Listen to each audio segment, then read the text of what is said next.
Hello friends, welcome back to my channel. आज एक और टॉपिक आपके साथ में शेयर करने के लिए आई हूँ। जो लोग फर्स्ट टाइम मेरी वीडियो को देख रहे हैं, मैं आपको बता देना चाहती हूँ, छोटी छोटी स्टोरीज़, पैराग्राफ, ऐसे मैं आपके साथ शेयर करती रहती हूँ, जिनसे हम बहुत सारे न्यू वर्ड सीखते हैं, अपनी वोकेबलरी को इम्प्रूव करते हैं। साथ ही जो भी ग्रामर दी जाती है, मैं कोशिश करती हूँ कि ईजी में आपको एक्सप्लेन कर सकूँ। सो यस, आज हमारा टॉपिक होने वाला है इंटरनेशनल बुक फेयर के ऊपर। और इसमें जितने भी हम सेंटेंसेस दिखेंगे, मोस्टली आपको पास्ट टेंस से रिलेटेड ही मिलेंगे। एक्टिव पैसिव वॉइस भी हम पास्ट टेंस का देखेंगे इसके अंदर, और कुछ फ्रेजल वर्ब्स जो होती हैं उनका यूज़ भी इस टॉपिक में हुआ है। सो स्टार्ट करते हैं रीडिंग और देखते हैं क्या है इसमें। The Kolkata international book fair took place between 28 February and 13 March. The Kolkata international book fair, international means होता है अंतर्राष्ट्रीय, बुक फेयर यानी कि किताबों का मेला या फिर पुस्तक का मेला। टुक प्लेस मीन्स होता है स्थान लेना या फिर होना, दोनों के लिए इसको हम यूज़ करते हैं। बिटवीन मीन्स बीच में। दो चीज़ों के बारे में जब हम बात करते हैं तो यहाँ पे दो डेट्स दी हुई है, जैसे कि 28 फरवरी एंड 13 मार्च, 28 फरवरी और 30 मार्च के बीच में। तो सिंपली सेंटेंस को हम रीड करेंगे। कोलकाता अंतर्राष्ट्रीय पुस्तक मेला या फिर किताबों का मेला 28 फरवरी से 13 मार्च के बीच हुआ। टेक प्लेस का मतलब यहाँ पे हमने होने के लिए यूज़ करा, ठीक है। स्थान लेना भी हम इसको बोल सकते हैं। आई विजिटेड, मैं देखने गया था, पास्ट टेंस है हमारा, पास्ट इंडेफिनिट। द फेयर, मैं इस मेले को देखने गया था। With my father, with means साथ में, माई फादर मेरे पिताजी के साथ में देखने गया था। सिंपल पास्ट का हमारा इंडेफिनिट टेंस है ये।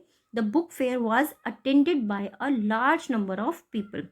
द बुक फेयर, वो जो किताबों का मेला था, वॉज अटेंडेड, उसको अटेंड किया गया था। एक्टिव पैसिव वॉइस, ये चीज़ ध्यान रखिएगा। By a large number of people, बहुत सारे लोगों की संख्या में इस फेयर को यानी कि इस मेले को अटेंड किया गया था, इसमें हिस्सा लिया गया था या फिर भाग लिया गया था। Including a huge number of students, including यानी कि शामिल करते हुए एक बड़ा नंबर विद्यार्थियों का। ऑल द लीडिंग पब्लिशर्स, और मतलब सभी द लीडिंग पब्लिशर्स, लीडिंग यानी कि प्रमुख जो प्रकाशक थे, जो भी वहाँ पर किताबों को जिन्होंने भी स्टॉल सका रखे थे, जितने भी प्रमुख प्रकाशक थे वहाँ पर, ऑफ इंडिया, भारत के जितने भी प्रमुख प्रकाशक थे, एज वेल एज का मतलब होता है साथ ही साथ, अब्रॉड, चाहे वो विदेश के हों या फिर इंडिया के हों, प्रमुख जो भी प्रकाशक थे, had setup their stalls. Had मतलब था, सेटअप देयर स्टॉल्स, उन्होंने वहां पर अपना स्टॉल्स या फिर अपनी दुकानों को लगाया हुआ था। सेटअप मतलब होता है किसी भी चीज को स्थापित करना या फिर लगाना। इसको भी हम as a phrasal verb use करते हैं। सेटअप मीन्स निर्धारित करना या फिर किसी भी चीज को स्थान देना। There were hundreds of book, there were वहां थी, ठीक है, hundreds of book stalls, hundreds यानी कि सौयों, ऑफ बुक स्टॉल्स किताबों की दुकानें थी, इन द फेयर उस मेले में किताबों की सौयों दुकानें थी। सिंपली इस तरीके से सेंटेंस को हम रीड करेंगे। The stalls were nicely decorated, the stalls जो दुकानें थी, वर मीन्स थी, नाइसली मीन्स अच्छी तरह से या फिर बहुत प्यारे तरीके से, डेकोरेटेड मीन्स सजाई हुई थी। ये भी हमारा एक्टिव पैसिव वॉइस है पास्ट इंडेफिनिट टेंस का, ठीक है। The stalls were nicely decorated, जो दुकानें थी वो अच्छी तरह से सजाई हुई थी। All the book stalls were crowded, all the book stalls, जितने भी किताबों की दुकानें थी, स्टॉल्स थे, वर क्राउडेड, उनमें भीड़ थी या वो भीड़ से भरे थे। दोनों तरीके से सेंटेंस को हम बोल सकते हैं। ये चीज़ आपको हमेशा बताती हूँ, इंग्लिश के अंदर ये चीज़ बहुत ज़्यादा होती है। जब आप किसी भी सेंटेंस को ट्रांसलेट करोगे तो उसको आप दो तरीके से ईजिली कर सकते हैं। Some of the stalls were giving huge discount on books. Some of the stalls, कुछ दुकानों पर, वर मतलब थे, गिविंग दिया हुआ था, ठीक है। यहाँ पे ये हमारा पास्ट कॉन्टिन्यूअस टेंस हो गया, दिया जा रहा था। ह्यूज डिस्काउंट, बड़ा डिस्काउंट यानी कि बड़ी छूट दी जा रही थी, ऑन बुक्स, कुछ दुकानों पर, कुछ दुकानों में जो है किताबों पर बड़ी छूट दी जा रही थी। पास्ट कॉन्टिन्यूअस टेंस हो गया हमारा।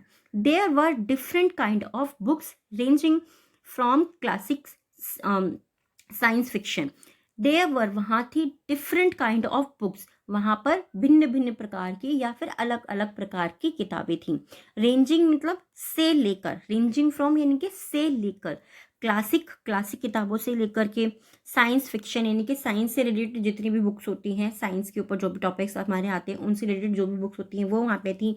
नॉन फिक्शन एंड थ्रिलर, और जो थ्रिलर से यानी कि थ्रिलर से भरी हुई जो भी थी यानी कि रोमांच से भरी हुई जो भी किताबें थी, टू सेल्फ हेल्प वाली भी एंड मोर, और अन्य प्रकार की किताबें वहाँ पर रेंजिंग यानी कि से लेकर वहाँ पर वो किताबें थी। आई वॉज अमेज्ड, मैं आश्चर्यचकित था। बाय द फैक्ट, बाय मतलब से, द फैक्ट यानी कि मैं इस तथ्य से आश्चर्यचकित था या फिर थी, दैट की in the world of internet, in the world of internet, in the world of internet का मतलब क्या हो गया, इंटरनेट के ज़माने में। ठीक है, यहाँ पे हम ये बोल सकते हैं कि इंटरनेट की दुनिया में, मैं आपको हमेशा ये चीज़ बोलती हूँ कि इंग्लिश में ये चीज़ होती है, तो आप ज़माने में या फिर दुनिया में, दोनों आप बोल सकते हो, जो भी आपको ईजी लगता है और आपको जो भी सुनने में समझ में अच्छा लगता है। People are still interested in books, कि मैं ये जानकर बहुत ज़्यादा आश्चर्यचकित था कि आज के ज़माने में या फिर इंटरनेट के ज़माने में लोग जो है अभी भी, पीपल आर लोग हैं, स्टिल यानी कि अभी भी इंटरेस्टेड इन बुक्स, उन लोगों की जो है किताबों में अभी भी दिलचस्पी है। ये तथ्य जानकर के मैं बहुत ज़्यादा आश्चर्यचकित था। अपार्ट फ्रॉम, इसके अलावा, द बुक स्टॉल्स, जो किताबों की स्टॉल्स थी, जो दुकानें थी, द कल्चरल इवेंट्स, कल्चरल यानी कि सांस्कृतिक कार्यक्रम थे उनके, एंड और shows were another attraction of the fair, जो कल्चरल इवेंट्स थे और शोज थे, जो भी कल्चरल कार्यक्रम हो रहे थे, सांस्कृतिक कार्यक्रम हो रहे थे, एंड शोज, और जो भी शोज हो रहे थे मीन्स क्यों यूज करा, क्योंकि वर्ड का यूज हुआ है पे, another attraction of the fair, वो दूसरा आकर्षण थे इस मेले का। I moved from stall to stall, I moved, move का मतलब क्या होता है, हमने एक ही वर्ड से रखा है, हिलना। ठीक है, मूव का मतलब होता है एक स्थान से दूसरे स्थान तक जाना, इसको हम इसके लिए भी यूज करते हैं। तो आई मूव्ड, मैं गया। ठीक है, फ्रॉम मतलब से, स्टॉल टू स्टॉल, एक दुकान से मैं दूसरे दुकान पर गया, and bought some books, bought buy की ही सेकेंड फॉर्म है, पास्ट टेंस के अंदर ऐसे हम यूज करते हैं। बॉट मीन्स खरीदी, सम बुक्स, मैं एक दुकान से दूसरी दुकान पर गया और मैंने कुछ किताबें खरीदी, simple. My father also bought some books for his interest, मेरे पिताजी ने भी अपनी पसंद के हिसाब से यानी कि अपनी रुचि, इंटरेस्ट मतलब क्या होता है, रुचि, अपनी रुचि के हिसाब से कुछ किताबें खरीदी। ऑल्सो का यूज करा क्योंकि उन्होंने भी खरीदी, हम ये चीज बोलना चाह रहे हैं। It was a thrilling experience for me, it was ये था, थ्रिलिंग एक्सपीरियंस फॉर मी, ये मेरे लिए एक रोमांच से भरा हुआ अनुभव था। एक्सपीरियंस मीन्स अनुभव। Such fairs should be held very often, such means ऐसे, सच के लिए हम और भी हिंदी के वर्ड्स यूज करते हैं, मैं आपको ऑलरेडी बता चुकी हूँ। फेयर्स यानी कि ऐसे मेले शुड बी होने चाहिए, शुड मीन्स चाहिए, बी मीन्स होने, शुड बी हेल्ड यानी कि आयोजित होने चाहिए, वेरी ऑफन मीन्स अक्सर, ऐसे मेले अक्सर आयोजित होने चाहिए, हेल्ड आयोजित होना। ठीक है, दे हेल्प अस, वे मदद करते हैं, टू इंक्रीज, इंक्रीज मतलब बढ़ाने में, आवर नॉलेज, ये जो है ये मदद करते हैं हमारे ज्ञान को बढ़ाने में। आई होप ये जो टॉपिक है आपको इजीली समझ में आ गया होगा। कैसा लगा प्लीज़ मुझे कमेंट में ज़रूर बताइएगा। और ये जो टॉपिक है इससे आप पास्ट टेंस के जो भी हमारे सिंपल सेंटेंसेस होते हैं उनको भी ट्रांसलेट कर सकते हैं। आप चाहें तो वॉल्यूम डाउन करके आप प्रैक्टिस भी कर सकते हैं। ये चीज़ मैं आपको हमेशा बोलती हूँ कि अगर आपको प्रैक्टिस करनी है, क्योंकि कुछ ऐसे कमेंट्स आते हैं मेरे पास में कि प्रैक्टिस कैसे करें, तो आप वॉल्यूम डाउन कर लीजिए। वीडियो का जो स्पीड होता है आप उसको कम कर सकते हैं अपने अकॉर्डिंग। आपको लगता है कि आपको फास्ट करनी है, आप फास्ट कर लीजिए, आपको स्लो करनी है, आप स्लो कर लीजिए, और फिर आपको उसकी प्रैक्टिस कर सकते हैं। एंड सेकेंड थिंग, एक चीज़ और आता है कि स्पेलिंग मिस्टेक होती है, तो उसके लिए आप जो चीज़ कर सकते हैं, आप वीडियो में जब वीडियो चल रहा होता है आप उस टाइम पर लिख करके डिक्टेशन की तरह, क्योंकि पहले डिक्टेशन बहुत लिखवाई जाती थी बट अभी डिक्टेशन बहुत कम लिखवाई जाती है, तो आप उस हिसाब से भी प्रैक्टिस कर सकते हो बीच बीच में वीडियो को पॉज करके। आज के जो 3 वर्ड हैं सिंपल हैं, क्राउडेड, अमेज्ड, थ्रिल्ड, थ्रिलिंग, इन तीनों से आपको सेंटेंस बनाना है, कमेंट बॉक्स के अंदर लिखना है। और आज के जो डिक्टेशन के वर्ड है, फर्स्ट है हमारा अटेंडेड, नेक्स्ट है इंटरेस्टेड, एंड थर्ड है publisher. Attended, interested, publisher. I hope ये टॉपिक आपको इजी लगा होगा, समझ में भी आया होगा। कैसा लगा है प्लीज़ आप मुझे कमेंट में ज़रूर बताइएगा। Thanks for watching.